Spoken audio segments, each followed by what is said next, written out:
Prime minister, क्या कानून उस पर लागू नहीं होगा जो कह रहा है कि मस्जिद में घुस के मारूंगा? मुसलमानों के खिलाफ जो नफरत के मजाहरे किए जा रहे हैं, मैं बार बार कह रहा हूं, ये वही तारीख को दोहराई जा रही है जो हिटलर के जमाने में होती थी। ये नफरत जो मुसलमानों के खिलाफ पैदा कर दी गई है, अब कोई बोलने के लिए तैयार नहीं है। महाराष्ट्र में कोई सेकुलर पार्टी का लीडर उस जालिम के खिलाफ बोलने के लिए तैयार नहीं है जिसने हमारे आका मोहम्मद सल्लल्लाहु अलैहि वसल्लम के शान में गुस्ताखी करने की कोशिश की।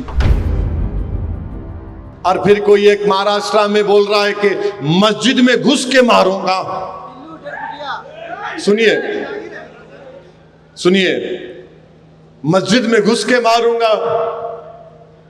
प्राइम मिनिस्टर, क्या कानून उस पर लागू नहीं होगा जो कह रहा है कि मस्जिद में घुस के मारूंगा? क्यों कह रहा है वो?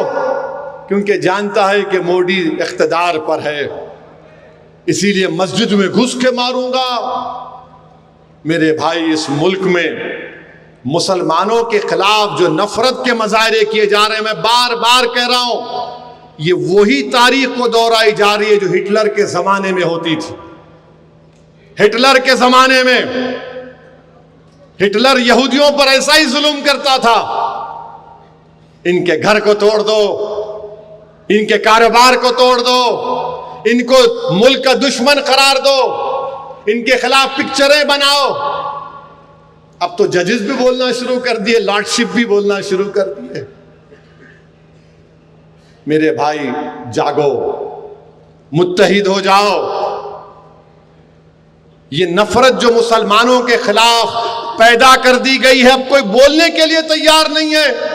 महाराष्ट्र में कोई सेकुलर पार्टी का लीडर उस जालिम के खिलाफ बोलने के लिए तैयार नहीं है जिसने हमारे आका मोहम्मद सल्लल्लाहु अलैहि वसल्लम के शान में गुस्ताखी करने की कोशिश की। सिवाय इम्तियाज जलील के कोई आवाज नहीं उठा रहा है। मैंने इम्तियाज जलील से कहा, मजलिस के जिम्मेदारों से कहा, अपना फर्ज आप निभा रहे हैं, अल्लाह आपको सलामत रखे। अल्लाह आपकी कोशिशों में बरकत अता करेगा, अल्लाह कामयाब करेगा। मेरे